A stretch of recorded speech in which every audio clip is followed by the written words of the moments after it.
thought the bowl games were fun. I mean, but they were work. Like people don't understand. Like it was a freaking business trip. And we got to talk about that, like how well the business side of it, but just how hard practices were. Yeah, we went from it was like football camp all over again. Yeah, in that whole 3-week time period from the end of the season into bowl games. Oh, it was just it was almost like spring ball again. It was spring ball. Yeah. It was as bad as spring ball. I feel like we're off. I'm off center. You're. I'm probably off center. Maybe because you're. That's a lot better. That's because you're wearing one shoe. Because I busted through you. All right, well, let's welcome back for another episode of 217 South Mills. Brought to you by Cabin Coffee Altoona, located at 2922 Meadowlark Lane in Altoona, Wisconsin.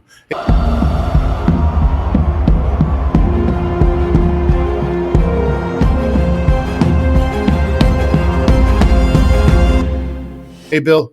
I'm not sure people realize, but we actually do all the coffee things because you and I just promote our drinks that we like, and but. Yeah, we do it all. We do lattes, we do frappes, we do all the fancy drinks that all the other places sell. But they taste better here, though. Yeah, because I'm not using brown flavored water, man. Like I keep telling you that, not stale, not burnt. We're just doing it the way it needs to be done. Tastes good, smells good. I still go back to, I think the best advertisement you had for Cabin Coffee was putting that coffee in the back of Danny the Greek's car, right? And them just smelling that the whole way back, especially after Coach Alvarez had the bad experience with the weak coffee at the restaurant. It was priceless. Just the smell of that in the car. And dude, I dropped off 10 pounds of coffee today to one of our customers. My truck will smell like coffee for the next 3 days. Yeah. It's one of the perks, man. One of the perks. Well, in this episode, we are here to talk bowl games. We're going to talk about our redshirt freshman year into the Rose Bowls. I'll touch on the Sun Bowl from my senior year, but we're going to start off with the Kickoff Classic. So wherever you want to start. You want to start with the gifts or you want to start with the infamous? I think, anytime that you have a staph infection, I think it's important for us to talk about that. And it's so funny. I realized today staph infections are like a serious thing. Yeah. So for the audience, I guess, how do you want to start it off? So it was weird because we developed like these white pimples, basically, like almost like blisters, because we had custom made knee braces that were measured to fit just us, each of our legs. Each of our legs, and they were super expensive. I believe at the time they were $1,000 a piece. They said yes. So I mean, and they brought it in. They measured you. They measured your thigh, measured your calf, everything in between, and these were custom made for you. I still have one in my basement. The other one's broken. Yeah. So, and we all developed these like almost like water blisters or like whitehead pimples. I don't know how else to explain it. Well, and I'd say it started there, but then it turned into open wounds. Yes. That wouldn't heal. And that's when all of a sudden the medical staff, they don't really tell us much. No. Because this is leading up to the Kickoff Classic. Correct. They don't really say much to us, but they start soaking our braces in ammonia. I think it was ammonia. Ammonia, and then water. They put them in front of like those like carpet drying fans. Yep. And they would dry them. And what we came to find out was we all had staph infections in our legs. And I came to find out probably not till like 10, 15 years later that you could die from a staph infection. That could like spread and absolutely this and that. And I do remember, so when that happened, and all of us have the same exact open wounds on the inside and outside of our knees. And if you remember, they would break open or you'd squeeze them because another freaking ingrown hair or something stupid. You squeeze it and you have two more. Exactly. And you squeeze those and you're like, what the hell's going on here? And what did they say that was? But see, that's what I was just going to say. So the story I heard right before we left for the Kickoff Classic, and I remember we were practicing on the turf in Camp Randall, and there was a bunch of bees, yellow jackets hornets, flying around the field. And they said, "Oh, we think you guys got stung by bees." Yeah. And I'm like, I've been stung by bees and wasps and bit by spiders before in my life. I've never had open wounds. And why do we all have them on the inside and outside of our knees? Correct. And why are they spreading up my thigh? I would have remembered getting stung by a wasp or, but again, and especially 4 times, one on the outside of your left knee, inside of your left knee, inside of your right. What are the odds? Come on. Maybe one guy getting stung in the arm, but every single old lineman having the same open wounds. And just the offensive lineman. Yes. Because we're the only ones wearing the Don Joys too. It was just us that had these wounds. And I think it was weeks later when we found out it was staph. It was staph. And then they changed the whole Like we have to dry your knee braces after every practice Mhm. because just like everything else, we would put everything back on wet. Absolutely. You put your shoes back on wet. Yep. Like I wore ankle braces for I think my first 2 years. You put your ankle braces on wet. Gloves. Mhm. Oh my! Yep. When I got to the NFL, and they'd issue you boxes of gloves. Really? And that's like the whole, like, I was like, all right, well, I'm going to start giving, you give them the fans and the kids and stuff like that. But in college, trying to get that second pair of gloves. Holy cow. Gloves were, and you taped up the holes. Yes. I mean, you Yep. taped up your fingers, so you covered the holes, and Yep. you go back, hey, got another pair of gloves? Well, we have these. Well, I don't want those. Like, those aren't even matching to anybody else's. Those are receiver gloves. Like, what are we doing here? No kidding. Well, let's start off with gifts, and let's start with the Kickoff Classic, because that was our first. That was at the time it was the opener of college football. So we played Syracuse. Granted, it was a horrible game. We got blown out, but it was the opening game of NCAA college football. Wasn't that Donovan McNabb was the quarterback? McNabb, Yep, yeah, I remember. in the Meadowlands. So I had a ton of family come out because it was probably about an hour 45 from my place. So I had a bunch of classmates, a bunch of family come out there, and that was first and only time I ever got shut out. Never wanted that feeling again. Yep. But the best gift we ever received. TV VCR combo. That's how old we are, Bill. I took it all the way to Green Bay training camp, where I actually roomed with one of our other teammates, Kevin Stemke. I roomed with him during training camp, and we used to, when bed check would come, and coaches are still checking your beds in the NFL, making sure everybody's in and not out partying, or I don't know how you can after doing camp. We used to watch Seinfeld reruns on the VHS tape in the dorms. And my son used that for video games. I got rid of. I'm almost embarrassed to say that I think I got rid of that within the last 10 years. Yeah. That was one of the best gifts we ever got. Absolutely. We are going to dig into gifts, and bowl gifts are nowhere near back then the way they are today. I'm going to explain because I don't even know that. Well, we'll get into everything we got, but the way bowl gifts work now, like kids are getting like recliners. Are you serious? Like, so basically it's like a point system where, I don't know, I'm just going to hypothetically say like everybody gets 1,000 points. Recliners, 400 points. Mini fridge is 125 points. TV is 300 points. And as long as you stay within your point range, or kids that are rooming together, like say it was us back in the day at 217, you could bundle your points and be like, we want 3 recliners. We want, and put all the points together. But they're all phenomenal gifts. I mean, a couple years ago, kids were getting like Xboxes and PlayStations and like, so now let's look at let's jump right into gifts. Right. The gifts I remember the most were the Rose Bowl years. Yeah. And you're like, I did the math back then. We brought in $25 million over the course of 2 years. That money goes to the Big Ten. Granted, Wisconsin gets a bigger percentage because we were the one in the game. But $25 million we brought in over 2 years. And we got so the one company that I really despise from bowl gifts is AT&T. AT&T sponsored, I think, our first bowl game. And this is before cell phones, so everybody knows.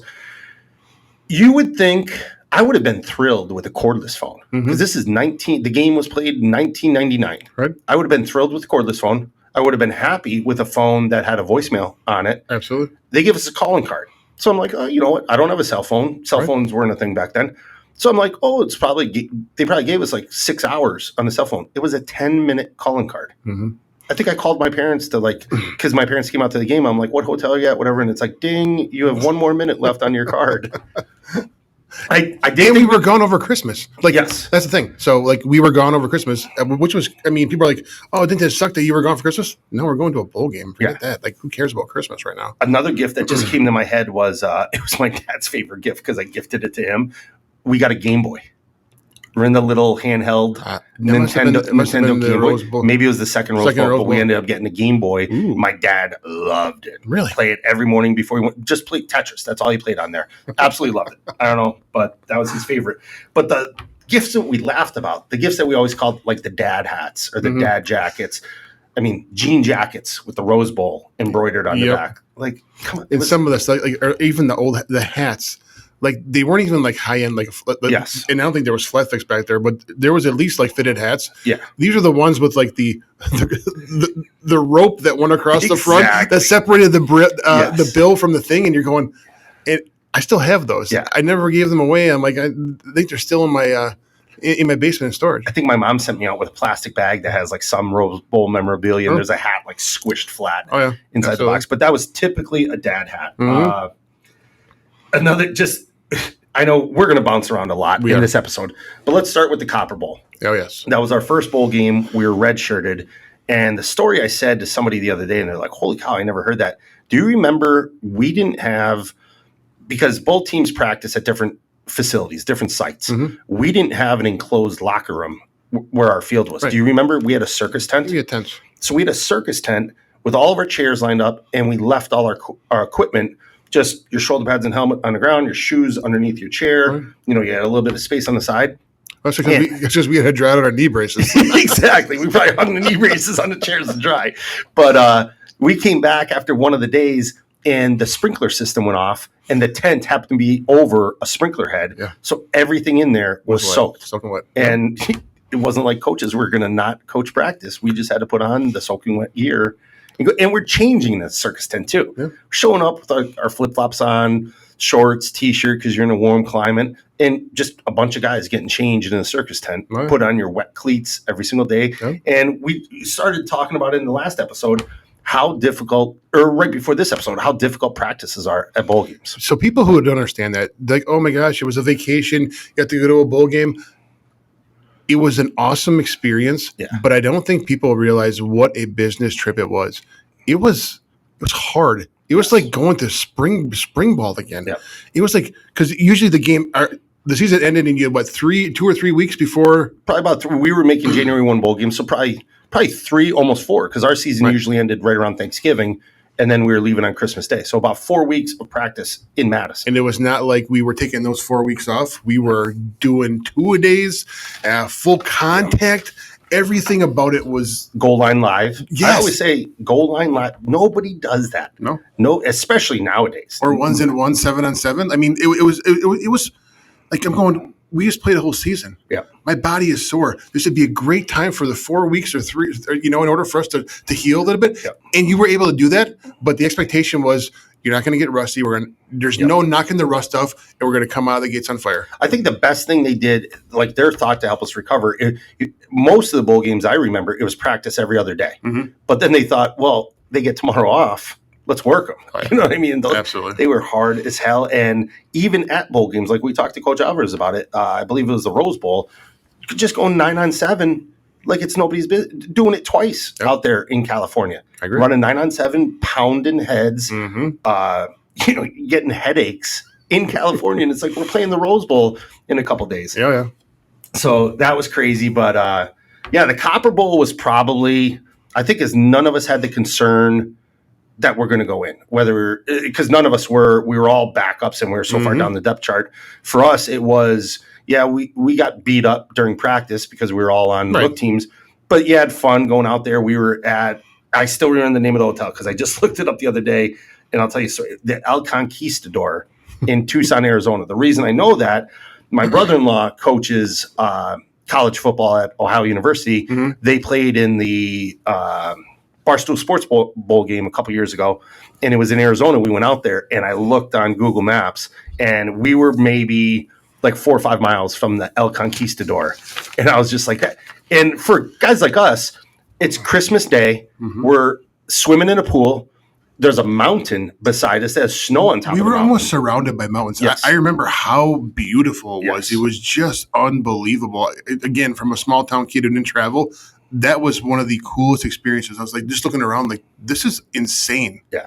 I just remember that part. Oh, absolutely. And then I remember after the game, and we should have brought this up to Coach Alvarez, because remember at lunch when he was talking about some of the guys that are done playing but think they're still on scholarship?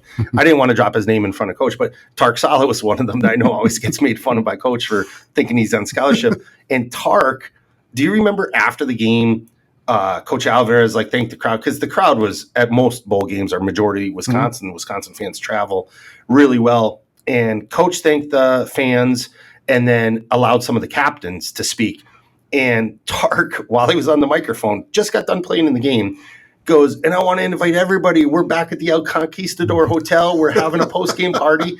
And he invited like 30,000 people and told them the hotel, where it's at. And I think Coach scrambled, and, they did it because we always have. That's another thing. We always have a post game party, win or lose after a bowl game. If there's family out there, they're invited. All the players are invited. Staff, everybody's invited to this party, but everybody within the realm of the team, not every fan that decides to travel for the game. So yeah, I think that really caught Coach Alvarez off guard for a second, but he handled it. They started charging tickets at the door. I think they got more food, more alcohol, make sure everybody was happy. But yeah, that was the Copper Bowl. The impromptu invite to 30,000 people. Why not? Exactly. You got a mic in your hand, and then do you remember? Was the bar called O'Malley's?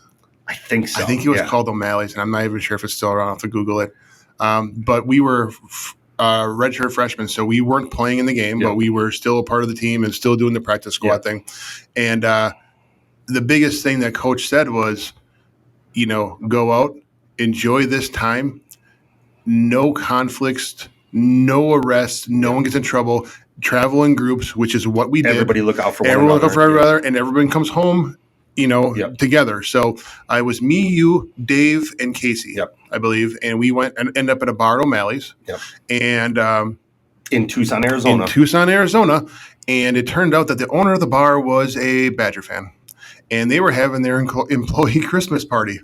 And so we're at the bar. He's like, "You guys play for the Badgers?" Like, yeah. He's like, "I'm having an employee Christmas party in the back. Why don't you guys go back there? Food and drinks are free." And I'm like, "Well, this is freaking cool." So we go back there and we partake, and they had a nice little spread out there, and we're drinking beer and not causing trouble. It turns out that the owner was inebriated, and then he either passed out or went home and didn't tell any of his staff. And didn't tell his staff like who we were or what we were doing there. And then that's where the conflict started. Yeah. A lot of things went sideways there. We're concerned. One, we know we could handle ourselves, but two, we know we can't do anything and should not do anything. But I think you remember that walking outside the bar when they came out in the parking lot a little bit. Like one of the bigger, I don't know if he's a bouncer or what, but he had a fire for us. And so we're like, "Hey, man, we'll just leave. Yeah. We're not going to cause a fight. We're just going to leave." And so sorry to interrupt. I know we do this a lot. Weird. But the one thing we didn't address, I think everybody at the party, not having the owner address it to us, they just assumed we were trying to steal free food, free drinks, stuff like that. So that's why everybody got upset. Correct. So we just say, we'll just step out and we'll go back to the bar. And actually we're like, well, why don't we just go to a different place? So we walk out of the front door, and the bouncer gathered up all his minions, and they came out the back door, and they confronted us. And up in our face, and I'm like, "Oh, this is not good. I do not want to go home, and I do not want to get in a fight. But if I get punched, it's going to go down." And it just so happened the team bus pulled up right behind us. Well, this guy's up in our face, and our entire football team gets off the bus. Yeah. And boy, how the attitude changed from that guy. Everybody was Before you know it, that. he was giving us hugs. "You guys can come back in here." I'm like, yeah. But still, 4 guys our size, that's who you're going to pick a fight with? I'm like, I couldn't even believe that. But yeah. But it's crazy, too, the going out. So, and that is part of it on bowl trips. Coach Alvarez always said, treat it like a business trip. But I do remember, like, I think it was the first night, we didn't have a curfew. And that's when he gave us a speech. Like, "Listen, fellas, going to allow you to have fun. Go do what you want to do. There's no curfew tonight, but we're practicing tomorrow at whatever time." And when we went to California for the first time, I think because of some mess ups within the university, the hotels that we probably should have been at were taken, and the only hotel available was Beverly Hills Hilton. And we had like shuttles that would take us around town and stuff. And I remember we asked to go out. We all load up in the shuttle because we would travel with suit pants, shirt, tie, sports jacket if you had it. But then when you got there, you'd throw on all your issued gear and go out. Well, there's all these guys wearing red. And I remember we got in the shuttle, and the driver's like, "We're not going anywhere. You guys dress like red. This is California. Like, we're not taking," because Crips and Bloods, and I believe Crips were the color red. And he's like, "Yeah, we're not going to get alcohol. We're not going to a bar. We're not going to a restaurant with you guys dressed like that. Get that color." I have a crazy story that just came to my mind when you told me about the red. Me and Jason Doring were hanging out, and he's like, "You hungry?" I'm like, "Yeah, why don't we just walk down over to the there's like an In-N-Out burger or something stupid over there." And me and Jason Doring decided to go for a walk, and we're walking and not thinking anything of us, having a conversation, and this black like BMW, all darked out windows, rolls slowly by us and the windows crack. And I'm looking at him like, are you seeing this? He's like, what the hell's going on here? I had no idea.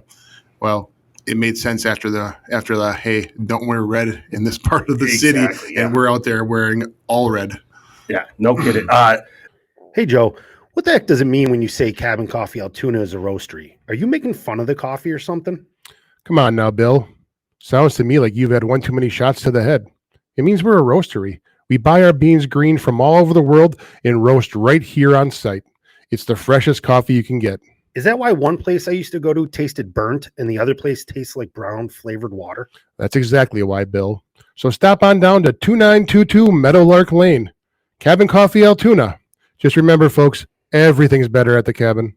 Another thing, and like I said, I know we're bouncing, but with the bowl gifts, we pretty much addressed like a lot of the dad gear, the stuff that we didn't want to wear as teenagers, but per diem. Mm-hmm. And I think a lot of people, when they watched the Coach Alvarez episode we did, when Coach said, whenever there was a bowl game, I always wanted to take care of you. And I had a couple of people ask, like, what does that mean, take care of you on a bowl trip? Well, the way the university did it and the way Coach set it up, we basically get per diem for every meal the whole week we're out there. And the way Coach set it up was for breakfast and lunch, we'd have like a continental breakfast and a continental lunch where you could have like PB&Js or whatever, and breakfast there was eggs and stuff like that, but we'd get the per diem money for it. So at the beginning of the trip, you'd get like $300-400, and then halfway through the trip you get another $300-400, and kids were just blowing that on everything and anything. But yeah, just another fun. And there were the couple of kids that saved money, but I know like as soon as I got it, boom, it was spent. We had a good time with that. I'm looking at my notes, and I got to tell I'm going to throw Hawaii in as part of the bowl episode, the portable DVD player. This is hilarious. So this was this was after the shoebox. And so we already had that trouble. I think another player got in trouble getting like discounts on the TV or something like that. But I go in, portable DVDs just became popular. And we were flying to Hawaii to play Hawaii as a team. And then myself and Casey got invited to the Hula Bowl where we were going back. It was like 3 weeks later, we were going back to Hawaii. So I get this genius idea. I'm like, I'm going to buy, my parents gave me a credit card my senior year for emergencies, obviously. And I go, I'm going to buy a portable DVD player, but I'm going to check the return policy. And I think Best Buy changed their rules because of people like me. So I go into Best Buy and I ask, if I bring this back, if it's opened up, could I still return it? They said yes. I go, as long as it's under 30 days. They're like, as long as it's 30 days or earlier, you can return it. And portable DVD players were $1,000 back then. So I swipe my parents' credit card, buy the portable DVD player, take it on the first trip to Hawaii. We're watching movies on the plane, come back to Madison, take it back a couple weeks later when Casey and I went back to Hawaii, watching movies on the plane. We get stuck in Hawaii an extra day, which, trust me, I'm not complaining. It wasn't bad. But we got stuck because of storms in Madison. And when I got back to Madison, it was like the night of the 28th.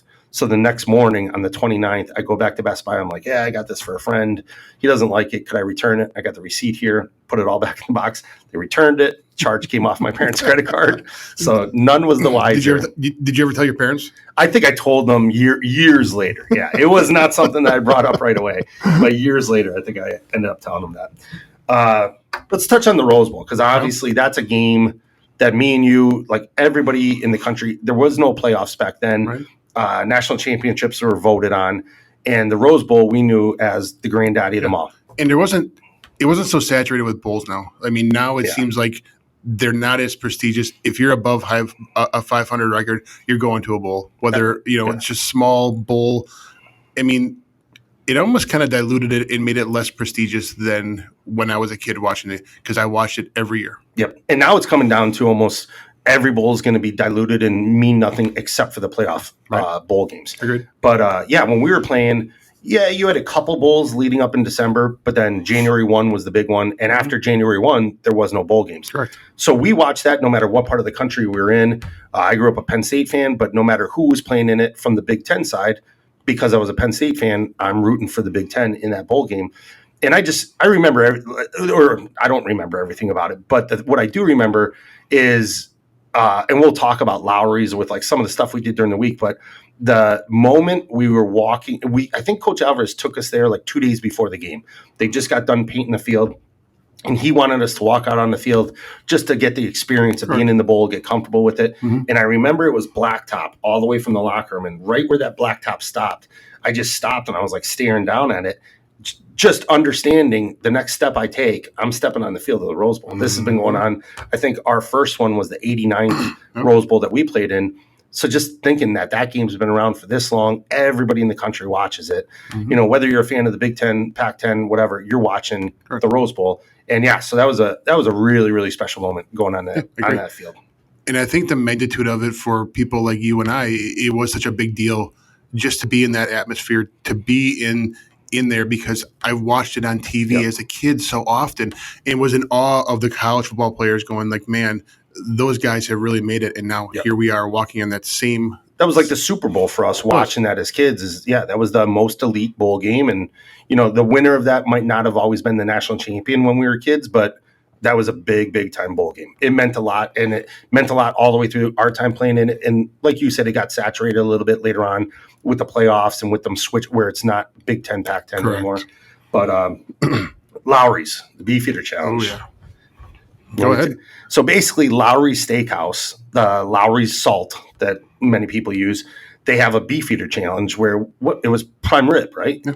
So we went in there, and as soon as we found out they were either weighing or counting, they're recording it somehow. Recording how much each team. So we went there with the whole team, the coaching staff, everybody, and they recorded which team ate more. Mm-hmm. Well, I think Gibby had like 9 prime ribs. Yeah. We weren't going to lose that. No, not even close. It wasn't even close. I don't remember. No, I don't remember what the weights were. I don't remember what it was. It wasn't even close. We blew them out of the water, and 100%. I think they talked about that on TV too. That you know the Beefeater Challenge took place, Wisconsin, UCLA, and it was wasn't like 2 or 3 players would have made a difference. Like no, when you got guys like Gibby eating 9, and guys like me and you probably eating 4 or 5, like it was not a tough challenge. And then remember Coach Alvarez made us learn the alma mater. I was just thinking of that because, and I remember there was a game because we didn't stay on the field. So after we beat Penn State to go to the first Rose Bowl, and then when Ron broke the record against Iowa to go to the second Rose Bowl, we'd be on the field after games like that. But traditionally, we were not. Right. And I think boosters or alumni saw us mouthing the words to the alma mater, and they put it. So for people that don't know, we had church basically every Saturday before the game, and Father Mike was our team priest.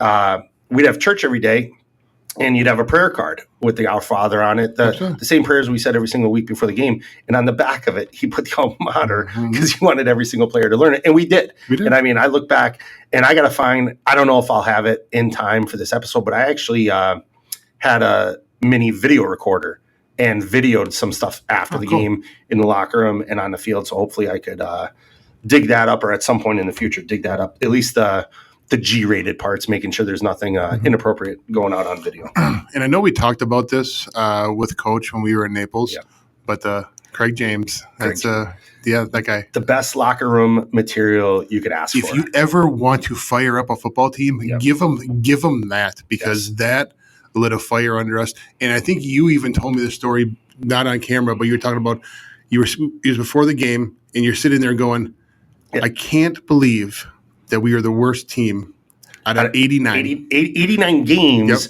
times 2. That's how many teams. And he's saying we're the worst. And the way that all went down, if I remember correctly, because like we didn't have computers and cell phones and all that. It was us watching ESPN. And we learned everything. I think it was Tennessee. How did it work? No, UCLA played, I think, Miami in a hurricane down in Florida, and UCLA was picked to win. They should have destroyed Miami. Correct. Miami upset them. If they didn't upset them, UCLA would have been playing, I think, Tennessee in the game that would have been I think it was like the Orange Bowl or whatever. Right. They would have been playing for the national championship. So UCLA's mad that they have to play us in the Rose Bowl. We're beyond excited to be playing in the Rose Bowl. And then Craig James must have had too many drinks and just decides to say we're the worst team ever to be selected. Seriously, you could say we're the underdogs. You could say UCLA has so much more talent, and they did. They had I ended up playing with some of the guys from UCLA at the next level in the NFL.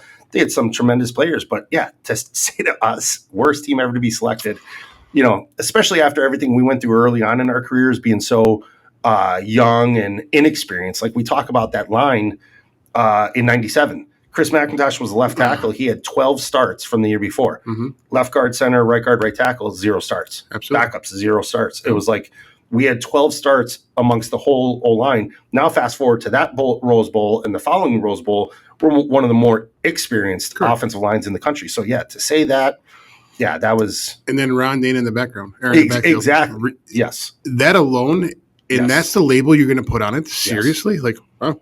Yeah. Hey, wherever you are, Craig James, if you're listening to this podcast, hey, thanks for the fuel, buddy. Appreciate it. Badger fans hate you. Yes, we still hate you, and it's been 20 years, just so you know. I lost my train of thought. You had me thinking of something there.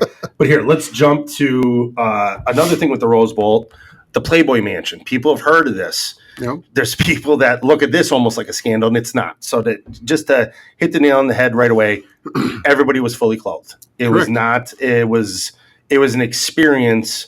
Some people might not agree with what the Playboy Mansion represents, but it was an opportunity for us to go out there and see everything that we've heard about the grotto, the pool. We've seen it on videos, on MTV, on all that stuff when we were kids. So to be able to go out there, and I don't think people realize that Hugh Hefner went to college for one semester, and he went to the University of Wisconsin-Madison for one semester. And I went to Wisconsin in 1944. What University of Ohio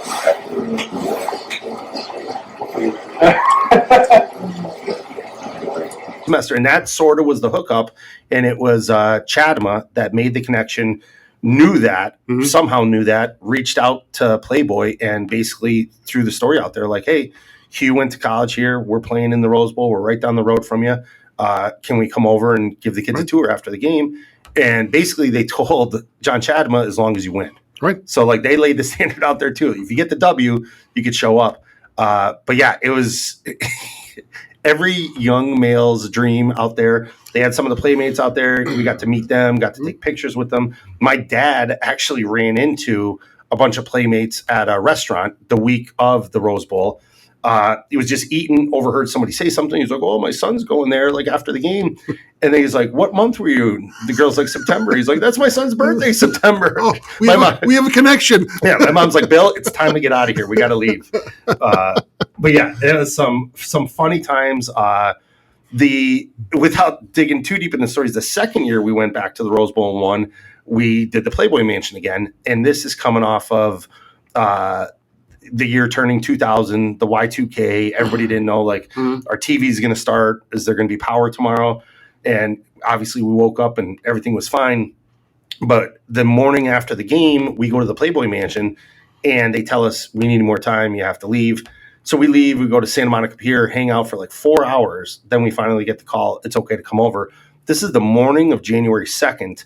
And basically they said there were still people recovering from the party from New Year's Eve. Correct. So I believe that there was a naked male actress that we're not going to say his name because he's very famous. Apparently, was passed out in the front lawn, of the Playboy Mansion. Yep. So you got to take care of that stuff before you let the college kids in. And I think the mansion was everything it's cracked up to be. And the other funny thing, we weren't allowed in the mansion part, but we were allowed all on the grounds. And I think for us at that age, the grotto was the most popular thing, the outdoor pool and spa area, and areas we were able to walk, which we were joking about before. Wherever there was carpeting, it was basically like you were walking on top of a mattress. It's weird, right? So weird. It's like you probably don't want to take a black light into a room like that. But definitely weird. The other thing, how big, so it's Beverly Hills, and so much stuff is on top of one another, but they had to have owned, I don't know, I'm guessing 10 acres, 20 acres, which was massive. Agreed. In Beverly Hills. He even had an enclosure of monkeys in the backyard. Like I felt like I was walking through a petting zoo. Like they had treats, you could throw their monkeys and stuff like that. It was just the weirdest experience. But then a bunch of us were able to get pictures. I remember my famous picture, and I got to try and dig this up. Hugh was dating twins, but they also had playmates that were the triplet blondes from Minnesota during our era. And I got a picture with the triplets on my left, Hugh Hefner under my right arm, and his twin girlfriends under his right arm. And because my mom's listening, I don't have any idea what he's referring to, Mom. Just so you're aware of that. Mrs. Grabowski, please don't yell at us. I don't even know who everybody had clothes on. Who these twins are, triplets. I have no idea what he's referring to. It was just an experience. And then we have to talk about getting the Rose Bowl rings, because that was a huge thing. Yes. I mean, you can win the game and you go there and you do the experiences, and then getting your ring was just the crown jewel. And Coach spared no expense on the size of the ring. Now, granted, the rings these days are ridiculously huge. Even high school championships are high school kids today. They look like Super Bowl rings. Absolutely. It's like what do you have to work for after that? Like with us, it was like everything gradually got bigger. Correct. But now it's all about how many stones could you put on it, how big and gaudy could it look. But yeah, that definitely meant a lot. Meant so much to me when I had the opportunity to win the second one, the back-to-back. I got the second one. I knew the first one I got sized for my finger that was the same size as my dad's, because I knew, and most of us guys, and the way Coach Alvarez was after that game, he's like, listen, and we talked about it with him. Tonight, enjoy yourself. You got about 2.5 weeks to enjoy yourself over winter break. But when you come back, we're going back to work. And that was the attitude we all had. We weren't in college wearing Rose Bowl rings around campus. Nope. It was like, if we're back here, we're working again. Absolutely. So I gave it to my dad. My dad was always proud wearing that around whenever he got dressed up. Mm-hmm. But those rings definitely meant an absolute ton. So we're working on getting a picture taken to be able to post that to show all of our rings that we have combined, which I think will be a pretty sweet picture once it's done. But yeah, that was a very, very exciting time. And those were the not trinkets, but like bowl gifts that we got, like the wooden box that you could put the ring in. We got the coin that they tossed before the game. Like, that's really cool. And then the watches. Oh, the Rose Bowl watch. Yep. Yeah, we got them for all the bowl games, watches. What was I going to say? We got it for the Copper Bowl. Oh, we got the Outback Bowl. Outback Bowl. We got and that one wasn't fancy. I still have that one. Yeah, we didn't even talk about the Outback Bowl. Yeah, we didn't at all. That was against Georgia, but probably because we lost. Yeah, that was the one. We lost to Georgia, and it was a substantial loss. I was out. Dave was out. Dave was out. We had another new guy that was in that game, and it was we joke about this because we were wearing white on white, meaning white jerseys, white pants, which O-linemen hate. Yes. White makes you look so much bigger. As you could tell, we're wearing black this episode. I wear black every day because of this. You do. I tried to change it up, but once I saw the video, I was like, I got to put black back on. I wear black. But yeah, so this Mike Samuel, the quarterback, comes up to me and he goes, "What is going on?" He's like, "I'm on my back all game long." Mm-hmm. And I happen to walk by the guy that filled in when Dave got injured and then you were injured not to be able to go in. And the guy that filled in, as we're walking up the tunnel of the locker room, he has a grass stain from above his name on the back of the jersey all the way down to the top of his ass. Yeah. And I'm like, are you just laying down and they're dragging you across the field? Yeah, and not only that, like, at no point in time should you ever be on your back. Yes. In football. Like, if you fall down and you land on your knees, be an athlete, get off the ground. Yeah. Or swipe the hand or absolutely. But why on your back? I've never experienced that before. Are you getting bull rushed that hard where you're just getting and to get a grass stain like that? Like, I literally thought they're dragging him on his back to the quarterback. But that was definitely an intense game, and I can't remember all the guys, but their defense, Georgia's defense over the next 2 or 3 years, I want to say all 11 guys on our defense went to the NFL. And I think probably 3 or 4 of them were first rounders. Richard Seymour was one of them that myself and McIntosh went up against a lot of that game, where he went on to play for the Patriots and I think the Raiders in the NFL and had a very lengthy career. But yeah, that was a tough game. And that's finishing up the year that we started against Donovan McNabb in Syracuse. Got handed to us in Syracuse. Getting shut out there. Yeah. Then we end up with a loss in the Outback Bowl. Oh, yeah. And I think that's where Mac had his famous quote. We'll have to look up. I think it was after the Outback Bowl. He said a quote to the media that I didn't come to Wisconsin to play in Outback Bowls. I came here to win Rose Bowls. Correct. And I was just like, that was sort of the attitude. That was another game where I think Coach Alvarez thanked all the seniors for the time they put in, but he gave us all a dirty look and was like, fellas, we're going back to work. And then you go home and you go on break and you know what hell is in store for you when you come back. Yep. And he lived up to it. That was also the time when they were like, hey, we need big guys up front, you put on weight, just be road graders. And then it came out that we got our ass handed to us by Georgia, and we looked slow. And then we had the surprise weigh-ins, and oh man, weigh-ins are not fun for big guys. No, and usually you could eat and then know when weigh-in was, so you kind of tailor off your diet towards the end of that before you had to weigh in. And John Detman, yes, it was. He kept us on our toes. If you were 1 ounce over what you previously weighed, you're running. Yeah. And that's when I dropped like 36 pounds in like 3 weeks because I refused to eat. I'm not going to run anymore. I refused to eat. And he pulls me in his office. He's like, here's the deal. I know what you're doing. And not only if you gain an ounce of weight, am I going to hurt you? If your max on your lifts don't go up, he's like, it's going to be worse. So now I have a double-edged sword. I can't eat and I can't lose any muscle mass. Can't lose muscle mass. And that's definitely tough. It was like they wanted us quicker, they wanted us stronger, but they didn't want us as big. It was like we're getting away from the big. Correct. But we don't want to lose the power because we still want to run the ball 50, 60 times a game, and we want that power. The other big thing that came away from that Rose Bowl that we talked about, we always talk about Coach Jim Huber, was he came in. I think it was just something the O-line did, was he had us all get a picture of a rose. And I think he told us right when we got back to college, everybody get a picture of a rose. And this is awesome. And I use this in a lot of talks I give because I like talking about goals, setting goals, determination, stuff like that.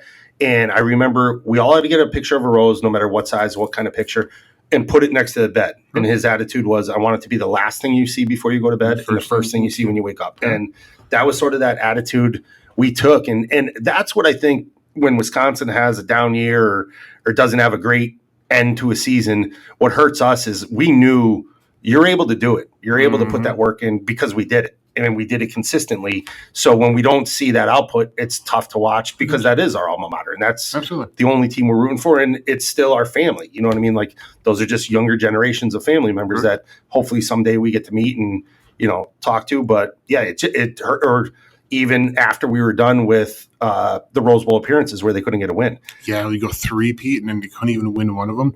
And I was telling everybody, like, I'm hard to watch Badger football with. I am. Yeah.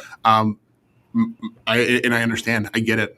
But I have pieces of me and brain cells and in body parts that are invested in that program, in the foundation. On that field and in the structure. Absolutely. In the foundation, in that stadium, because that stadium Camp Randall isn't the Camp Randall you see today. It's not it. But yeah, so I get a little fired up over Badger football, and absolutely I do.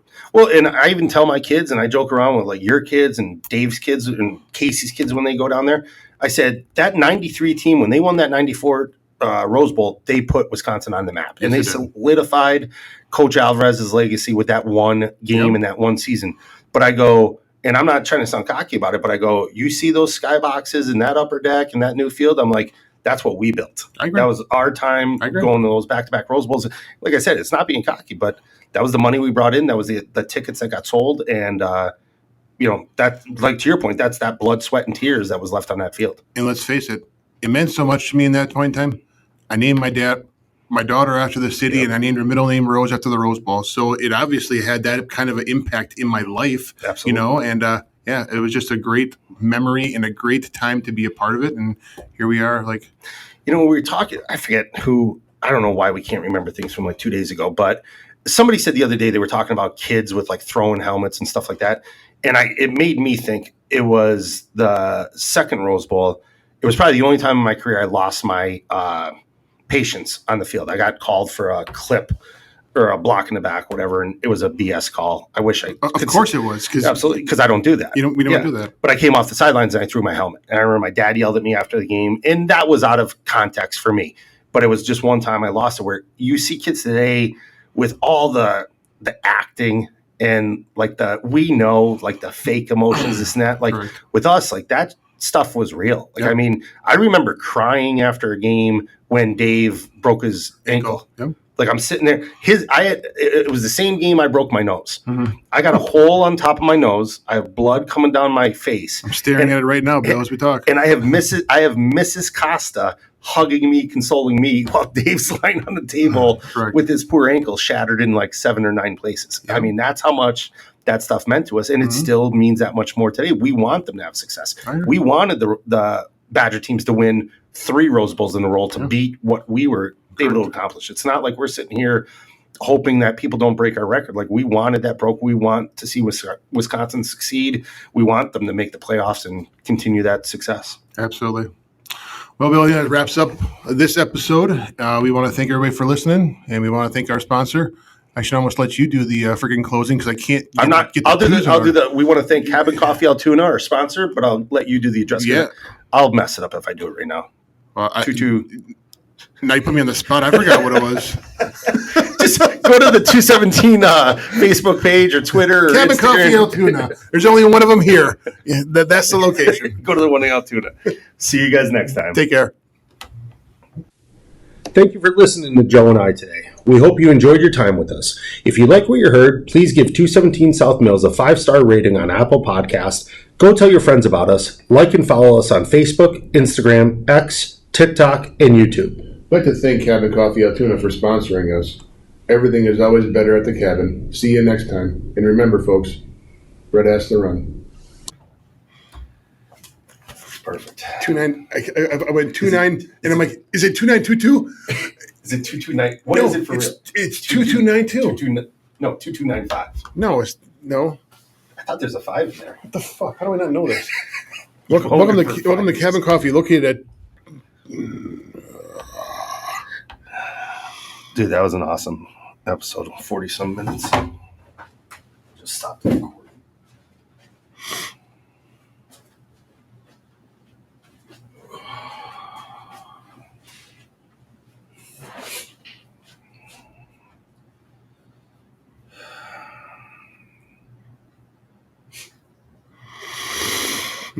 $2-9-2-2. That's what it is.